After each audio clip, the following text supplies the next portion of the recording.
सभी बंधुओं को सविनय जय श्री कृष्ण। मित्रों, जागरण चैनल के माध्यम से धर्म के विभिन्न विषयों पर हम लोग आपको नई नई जानकारियां देने का प्रयास करते हैं।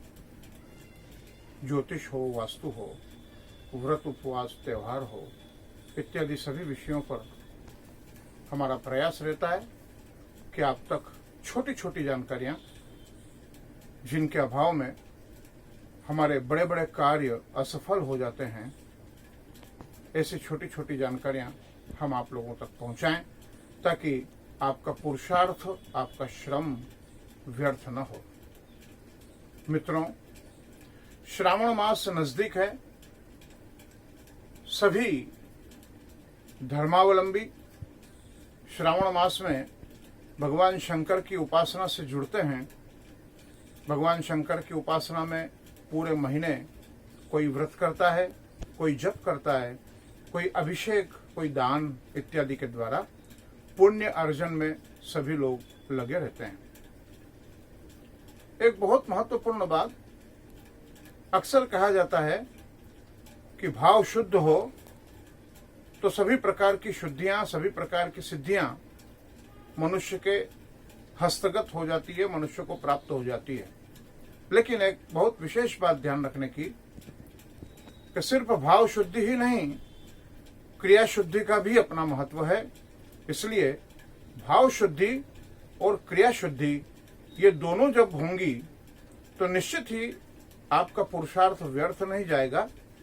जिस किसी भी इच्छा से, जिस किसी भी कामना से आप पूरे माह श्रम करते हैं, वह कामना निश्चित तौर पर पूरी होगी।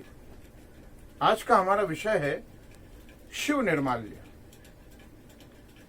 बहुत से लोग भावातिरेक में, भाव की उनमें कमी नहीं, किंतु भावों की अधिकता इतनी हो जाती है कि वे क्रिया शुद्धि की ओर ध्यान नहीं दे पाते।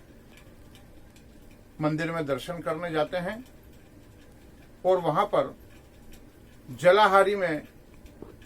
जलाधारी में रखे हुए पुष्प, बिल्व पत्र इत्यादि भगवान शंकर को स्पर्श कराकर, शिवलिंग को स्पर्श कराकर अपने घर पर, अपने संस्थान पर इस भाव से लेकर आते हैं कि भगवान का यह प्रसाद हमारे यहाँ पर रहेगा तो हमारे यहाँ पर भी अच्छा होगा।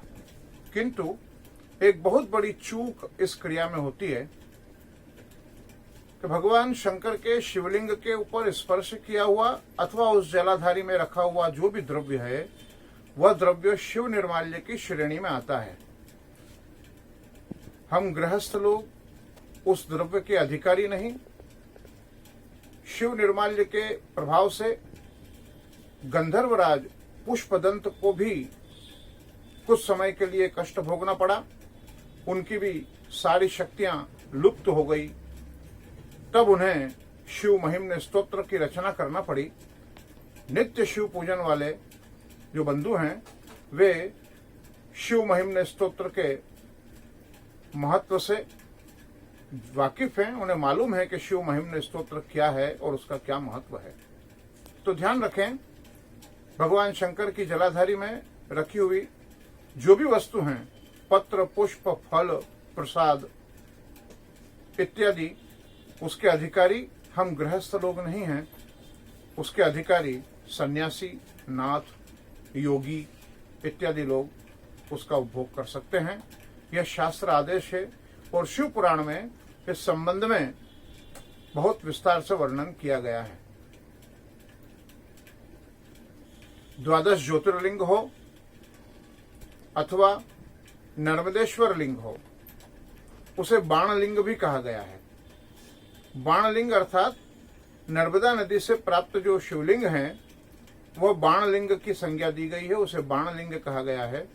तो नर्मदेश्वर शिवलिंग हो अथवा रत्न आदि से निर्मित, स्फटिक का हो, पारद का हो, माणक्य का हो, पन्ने का हो, हीरे का हो, इस प्रकार रत्न से निर्मित अथवा धातु से निर्मित ये शिवलिंग हैं, ये इस शिव निर्माल्य की परिधि से बाहर हैं। अर्थात द्वादश ज्योतिर्लिंग में अथवा अभी जिनकी चर्चा करी ऐसे कोई शिवलिंग कहीं स्थापित हैं तो वहां पर जलाधारी में रखी हुई पत्र, पुष्प, फल, प्रसाद इत्यादि ये हम लोग उपयोग कर सकते हैं, उसमें शिव निर्माल्य का दोष नहीं लगता। किंतु अन्यत्र जहां भी भगवान शंकर की स्थापना है, शिवलिंग की स्थापना है, वहां पर से ये सामग्री हमें लाने से बचना चाहिए।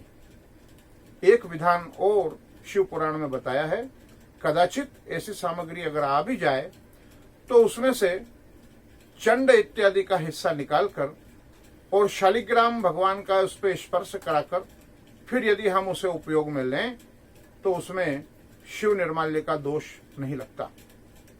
यह बहुत महत्वपूर्ण जानकारी है, क्रिया शुद्धि से संबंधित ये जानकारी है, इसका अवश्य पालन करें।